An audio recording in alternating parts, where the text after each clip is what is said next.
বন্ধুরা দেখতে পাচ্ছেন এটা হচ্ছে আমার কাছে রসুনের কোয়া। বাজার থেকে কিনে আনা রসুনগুলোর মধ্য থেকে বেছে বেছে বড় বড় কোয়াগুলো আমি নির্বাচন করেছি এগুলোকে লাগানোর জন্য। তো আমি অলরেডি লাগিয়ে ফেলেছি অনেকগুলো। এটা হচ্ছে আমার ছাদে ওঠা সিঁড়ির নিচের অংশে বড় দুটো সিমেন্টের টব রয়েছে, তার মধ্যে একটি। এই টবটার মধ্যে আমি কিছুদিন আগে বাঁধাকপির গাছ লাগিয়েছিলাম অনেকগুলো। তো দুঃখের বিষয় সবগুলোই মারা গেছে, মাত্র 3টা রয়ে গেছে, সেই 3টাও খুবই ছোট। এই যে এটা এখন দেখা যাক বাঁচে কিনা, তবে আমি আরও গাছ নিয়ে এসে লাগিয়ে দিব। আর এখানে মিষ্টি কুমড়া ও পেঁপের খোসা বীজ সহ ফেলেছিলাম, যার কারণে গাছ বার হয়েছে। আর এই যে এখানে আমি রসুনগুলো লাগাইছি, একটু বাকি আছে জায়গা, আমি ভুলে গেছিলাম ভিডিওটা আগে করতে।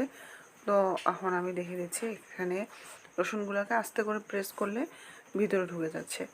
গতবারে আমি রসুন লাগাইছিলাম, কিন্তু আমি কিভাবে লাগাইছিলাম যে রসুনগুলোকে একদম মাটির নিচে ঢুকিয়ে দিয়েছিলাম, যার কারণে গাছগুলো ফুটে বার হয়নি এবং পরবর্তীতে রসুনগুলো নষ্ট হয়ে গেছিলো। তো এবার আমি সেই ভুলটা আর করতেছি না। এখন আমি এগুলোকে একটু করে মাথা বের করে রাখছি, কিছুদিন পরে এর থেকে সুন্দর গাছ বের হবে, আপনাদেরকে আমি আপডেট দিব। আল্লাহ হাফেজ।